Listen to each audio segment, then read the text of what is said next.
Bienvenidos a un nuevo episodio de 720 Ciencia. Hoy vamos a inaugurar otra sección especial que ya os dije que me apetecía hacer, que es la de biografías. Especialmente le voy a hacer de físicos, de grandes físicos en la historia, ¿no? Y me voy a basar un poco en estos libros, en esta colección de National Geographic, que está muy bien, la verdad, para divulgación. Te cuentan tanto la obra del científico como su biografía. Y se entiende bastante bien para alguien que no ha dado nada de física. Pero voy a intentar hacerlo sobre todo de los grandes físicos porque es mi área, pero si alguien quiere algún científico en especial, siempre se puede pedir y totalmente dispuesta a aprender más sobre ellos, ¿no? Y bueno, pues vamos a empezar evidentemente con Newton, que ya hicimos un episodio sobre la gravedad, entonces no me voy a meter mucho en todo el tema de la física, pero voy a contar un poco como su historia, ¿vale? Y bueno, pues nace el 25 de diciembre de 1642 en Woolsthorpe, en Inglaterra, ¿no? En una granja, era de familia granjera. La familia de la madre eran un poco más letrados, por así decirlo, y la familia del padre bastante analfabetos, ¿vale? Entonces tampoco era no venía de una tradición bastante erudita, por así decirlo, ¿no? Se dice que es el mismo año en el que muere Galileo y que es una especie como de reencarnación, pero bueno, realmente esto es un dato un poco falso porque según el nacimiento de Newton se cuenta según el calendario juliano y la muerte de Galileo según el gregoriano. Entonces, bueno, hay una pequeña discrepancia, ¿vale? Pero bueno, igualmente pues se cree que es un poco como esa reencarnación, ¿no? Y bueno, Newton nace un poco en esta familia, ¿no?, de granjeros, y su padre muere antes de que él lo conozca, antes de que él nazca. Entonces la madre se casa de nuevo con un pastor y lo deja al cuidado de su abuela materna, ¿no?, de la madre de ella. Esto ya le empieza a crear una personalidad un poco compleja, ¿vale? Un poco en la búsqueda de este Dios Padre y de la verdad, y le crea también tiene una relación con su madre un poco rara, porque como la abandona un poco de pequeño y tal, y bueno, no se conservan muchas cartas, de hecho solo se conserva una, no se sabe si se quemaron o si había más y se perdieron, pero se cree que no tenían una relación muy tal. De hecho tampoco hay mucha constancia de que se visitaran muy a menudo, solo en la epidemia de peste, 1665. Y bueno, pues eso, su madre se casa, se va, le deja con su abuela y le crea como esta personalidad un poco también, era bastante, pues tenía bastante miedo a compartir sus ideas y tal, era bastante suyo, bastante excéntrico, ¿no? No se fiaba mucho de la gente. Vale, pues eso. Luego con 12 años se va a vivir a casa de una amiga de la madre, que es un farmacéutico, y ahí pues también empieza a estudiar, ¿no? Y se cree que ahí de la casa del farmacéutico pues viene un poco la pasión por la alquimia, ¿vale? Porque, ya veremos un poco luego para ver su carácter, pero tenía bastante pasión por la alquimia, por la búsqueda de la piedra filosofal, de el elixir de la juventud y tal. Y entonces se cree que de aquí viene un poco esa pasión por mezclar cosas y tal, ¿no?, que hacían las farmacéuticas. Y también se tiene constancia de que había una niña como de su edad en la casa y ella en algún momento dice que él estaba enamorado de él. Pero vamos, esa es la única evidencia que hay de un posible romance entre Newton y alguien más, ¿vale? Porque no se tiene mucha más constancia ni se sabe si esto solo fue pues una adolescencia normal y que él se fijara un poco o algo, ¿no? Que tampoco es que fuera nada del otro mundo. Y bueno, de ahí pues no se vuelve a tener pareja, ni se casa, ni tiene hijos, ni nada, para que lo sepáis que él era una persona bastante solitaria, por así decirlo, ¿no? Y bueno, luego se va a estudiar a Cambridge, ¿no? Porque intentan que herede la granja y que él esté al cargo de todas estas cosas allí en su pueblo, pero él está todo el día en sus cosas. Él se pasa el día meditando y está pues con sus ideas, con sus cosas, pensando un poco en la ciencia, en la alquimia, en la teología, todas las cosas que le gustaban.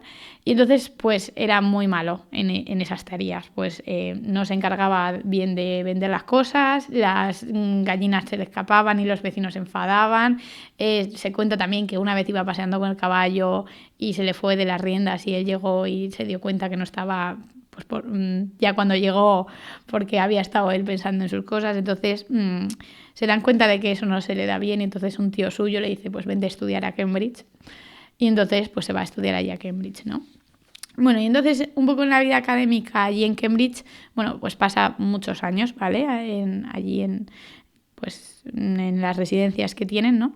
Y bueno, en el 1666 es su Annus Admirabilis, ¿vale? El newtoniano.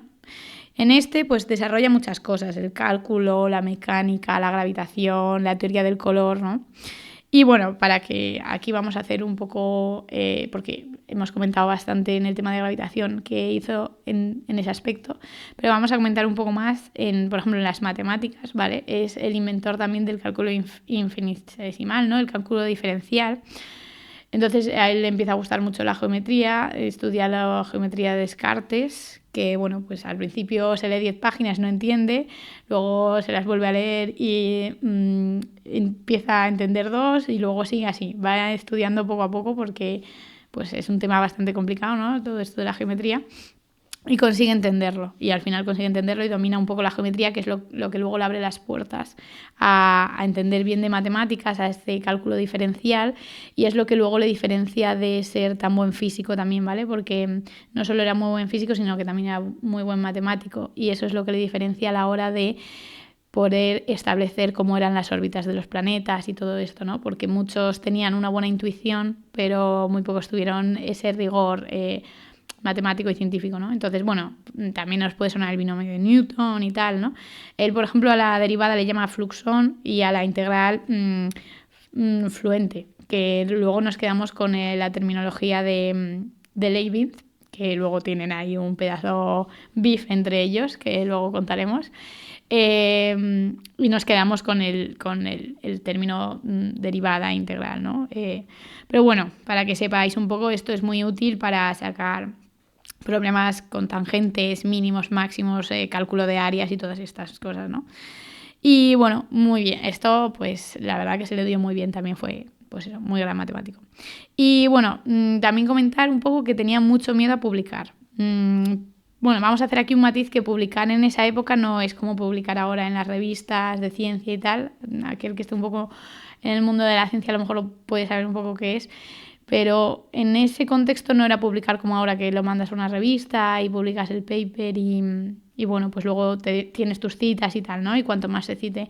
En ese momento era un poco darle un manuscrito a tus amigos íntimos que estuvieran en el mundo de la ciencia y que eso se fuera hablando y se fuera corroborando, ¿no? Un poco.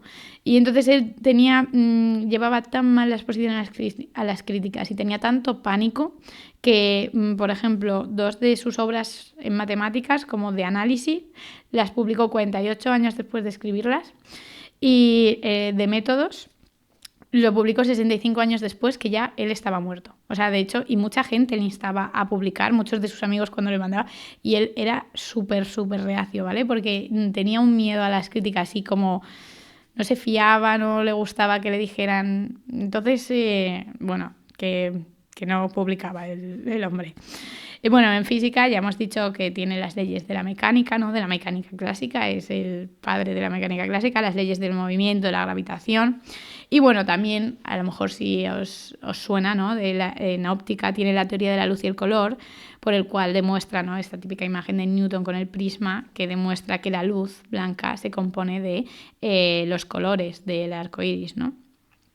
Y bueno, eso, en 1687 publica Filosofía Natural, Principia Matemática, que es esto en lo que habla de la mecánica, de la gravitación y todo esto, ¿no? Y luego en 1668 inventa el telescopio reflector, ¿vale? Que soluciona algunos problemas de distorsión y los hace más eficaces, ¿no? Este telescopio.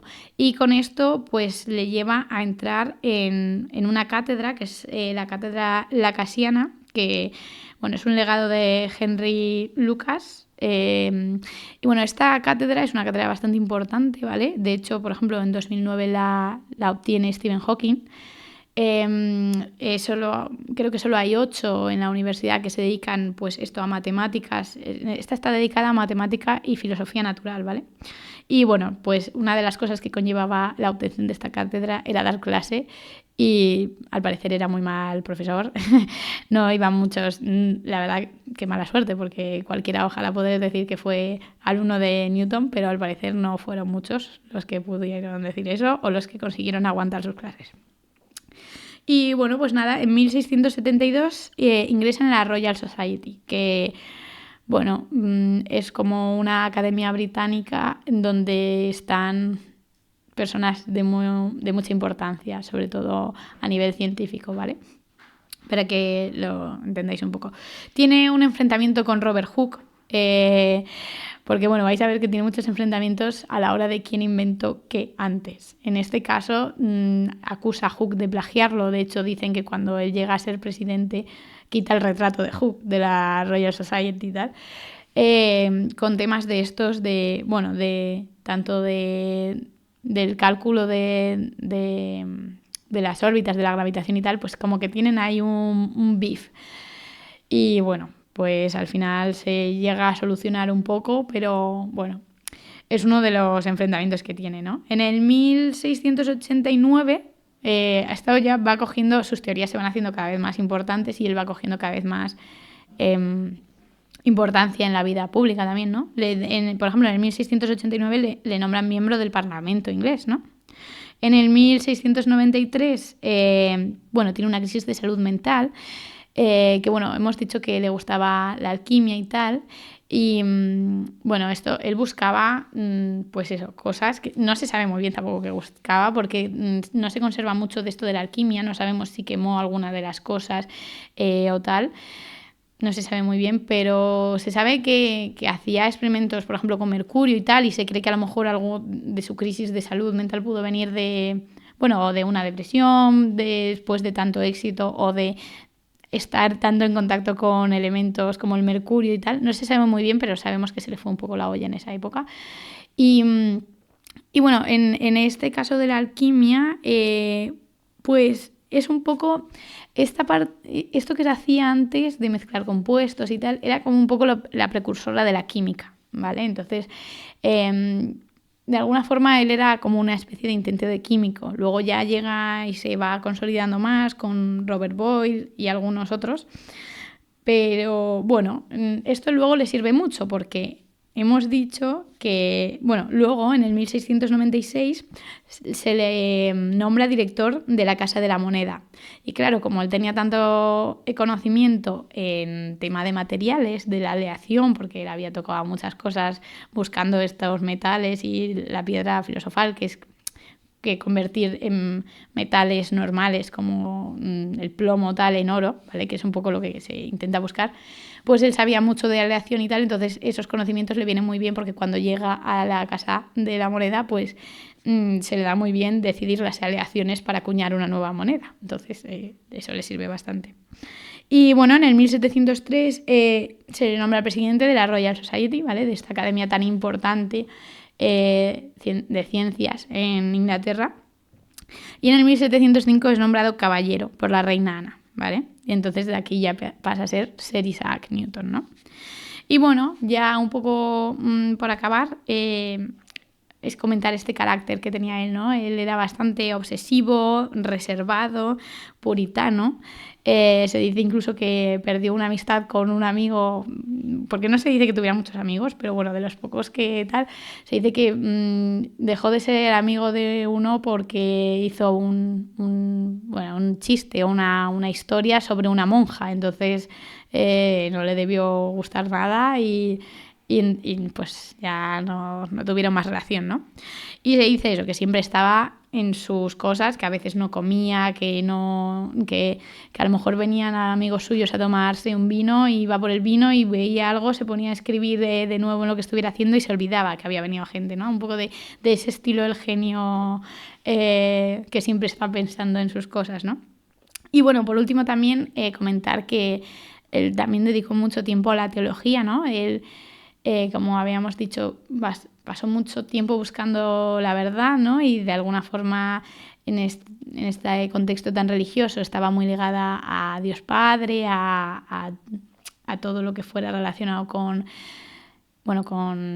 Dios, ¿no? Y al final su padrastro fue un sacerdote, y entonces se cree que los primeros libros que él tuvo acceso eran de cosas religiosas. Entonces, él fue arriano, que lo que significa es que de la Trinidad, ¿no? Que son el Hijo, el Padre y el Espíritu Santo, solo cree que el único que tiene naturaleza divina es el Padre, ¿vale?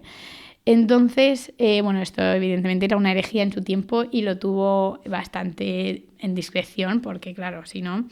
Y él para estudiar todas estas cosas, pues aprendió griego, hebreo y estuvo en busca de errores en la traducción o de fallos que pudieran haber, ¿no? Y se dice que creyó encontrar hasta 24 pasajes corrompidos en la traducción. Es decir, que a lo mejor ponía el Padre, el Hijo, esa Trinidad, ¿no? Y se refería pues a lo mejor a la sangre y al cuerpo y no exactamente a lo mismo. Entonces él pensaba que había encontrado pues una verdad absoluta, y de hecho creía que este era casi su mayor descubrimiento, ¿no?